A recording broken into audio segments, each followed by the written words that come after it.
Hello student, मैं रीनू ठाकुर आपका अपनी कोचिंग क्लासेस चैनल में स्वागत करती हूँ। आज हम कक्षा 8 की भूगोल पढ़ेंगे, जो कि बुक में पाठ नंबर 6 स्थल मंडल स्थल एवं स्थलाकृतियाँ के नाम से है, जिसमें हम स्थल मंडल के बारे में जानेंगे कि स्थल मंडल किसे कहते हैं और पृथ्वी की संरचना किस प्रकार की है। स्थल मंडल को जानने से पहले हमें पृथ्वी के बारे में जानना होगा कि पृथ्वी की उत्पत्ति कब मानी जाती है। तो पृथ्वी की उत्पत्ति या पृथ्वी कब से बनी है, तो पृथ्वी 400 करोड़ वर्ष पहले की उत्पत्ति पृथ्वी की मानी जाती है। पृथ्वी का लगभग 29% भाग स्थल मंडल में क्या क्या आ जाएगा, पर्वत भी आ जाएंगे, मैदान भी आ जाएगा, है ना। और जहाँ हम रहते हैं, खेती करते हैं, वो सभी स्थल मंडल में आएगा, मतलब ज़मीन को ही स्थल मंडल कहते हैं। और 71% जल मंडल है। जल मंडल में जहाँ पर पानी भरा हुआ रहता है उस जगह को जल मंडल कहेंगे, वो 71% है हमारी पृथ्वी में। तो जो पृथ्वी है, पृथ्वी के जो दोनों भाग हैं, जलमंडल और वायुमंडल, दोनों ही वायु के आवरण से घिरे हुए हैं। मतलब अपना तीसरा कौन सा हो गया, वायुमंडल हो गया। तो इस प्रकार पृथ्वी के 3 मंडल हो गए, स्थल मंडल, जल मंडल और वायुमंडल। अब जो स्थल मंडल है वो महत्वपूर्ण भाग है, क्योंकि उस पे हम रहते हैं। अब हम रहते तो हैं पृथ्वी पे, लेकिन ये सारी जगह एक समान नहीं रहती, इसमें कुछ ना कुछ परिवर्तन भी होते रहते हैं। और ये परिवर्तन 2 प्रकार के होते हैं, एक होगा आकस्मिक परिवर्तन, एक होगा धीमी गति वाले परिवर्तन। जो आकस्मिक परिवर्तन है वो अचानक से होंगे, जैसे ज्वालामुखी है, भूकंप है।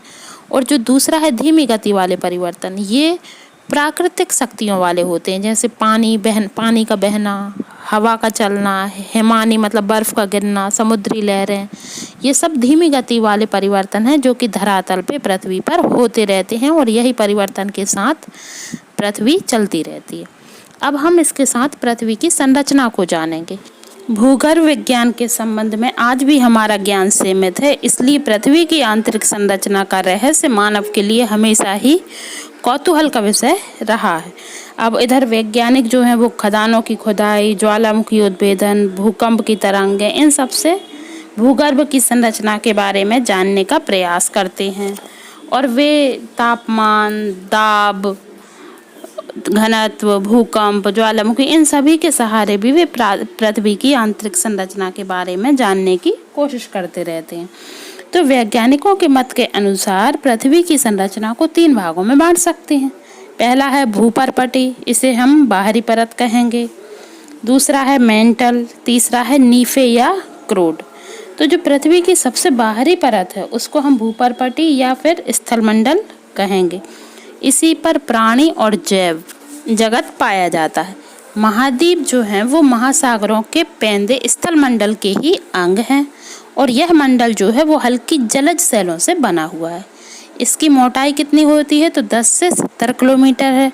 और महाद्वीपों की जो रचना है वो इसी से हुई है। स्थल मंडल की जो ऊपरी परत है हम उसे भूपर्पटी कहेंगे, और इसी को इंग्लिश में सियाल कहेंगे। तो जो सियाल है इसकी स्पेलिंग है SIAL, सियाल। तो जो इसका SI है, सी, तो उससे सिलिका बन जाएगा, सिलिका एक धातु है। AL से एल्यूमिनियम बन जाएगी। तो ये दोनों प्रकार की धातु मिलके जो ऊपरी परत है उसको सियाल बनाती है, उसी को सियाल भी कहते हैं, उसी को हिंदी में भूपर्पटी कहते हैं। फिर जो इसका जो औसत घनत्व है वो 2.7 ग्राम प्रति घन सेंटीमीटर है। ये आपको याद रखना चाहिए, क्योंकि ये कई एग्जामों में पूछा भी जाता है।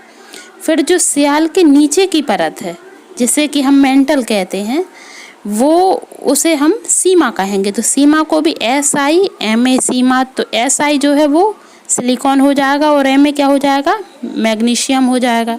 इसमें 2 धातुओं की प्रधानता भी हो गई। और इसकी जो गहराई है वो 70 से लेके 2900 किलोमीटर, मतलब 2900 किलोमीटर तक होगा।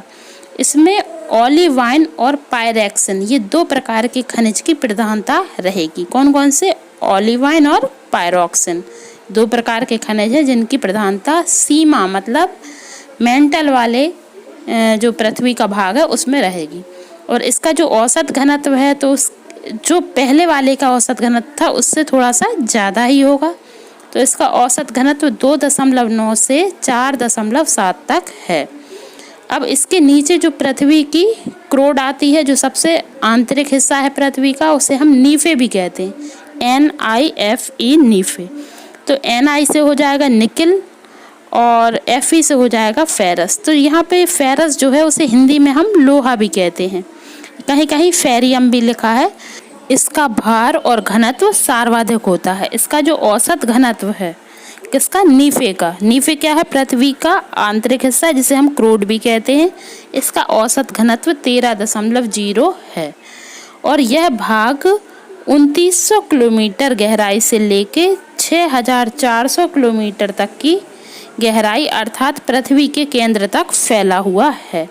कहीं कहीं आपको एग्जाम में 6370 किलोमीटर भी दिया जाएगा, वो भी सही रहेगा, इसीलिए इसमें लगभग 6400 दिया गया है।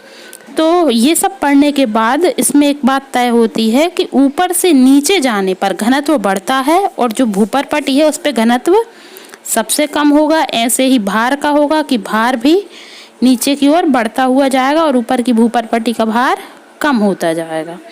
और इसमें एक बात और आती है तापमान की। तो गहराई के साथ पृथ्वी के आंतरिक भाग का तापमान भी बढ़ेगा, मतलब तापमान भी बढ़ेगा, भार भी बढ़ेगा और घनत्व भी बढ़ेगा। पृथ्वी के अंदर प्रति 32 मीटर की गहराई पे जाने पर 1 सेल्सियस तापमान बढ़ जाता है और कहीं कहीं ये तापमान थोड़ा और ज़्यादा भी हो जाता है। पृथ्वी और ऐसे जैसे ये 32 किलोमीटर पे 1 डिग्री है, तो जाहिर सी बात है जब हम 100 मीटर पे जाएंगे तो 2 या 3 हो जाएगा। अब आप सोच रहे होंगे कि जो आंतरिक भाग में इतनी तापमान की अधिकता रहती है उसके बावजूद भी जो सेलें हैं और धातुएं हैं वो पिघलती क्यों नहीं है। तो इसका कारण ये है कि जो बाहरी परत है उनका दबाव भी बना रहता है, जिससे कि वो धातु और सेलें अपनी अवस्था में ही रहती हैं, वो पिघल नहीं पाती।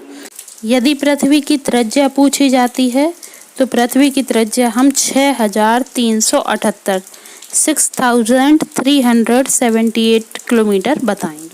इस भाग में हमने पृथ्वी की आंतरिक संरचना को पढ़ लिया है। अब हम आगे के भागों में स्थलाकृतियों के प्रकार, भूकंप, ज्वालामुखी, इन सब के बारे में पढ़ेंगे। तो यदि आपने अभी तक मेरे चैनल को सब्सक्राइब नहीं किया तो सब्सक्राइब कीजिए, मेरी वीडियो को लाइक कीजिए और यदि किसी को इसकी ज़रूरत हो तो शेयर ज़रूर कीजिए। Thanks for watching my videos.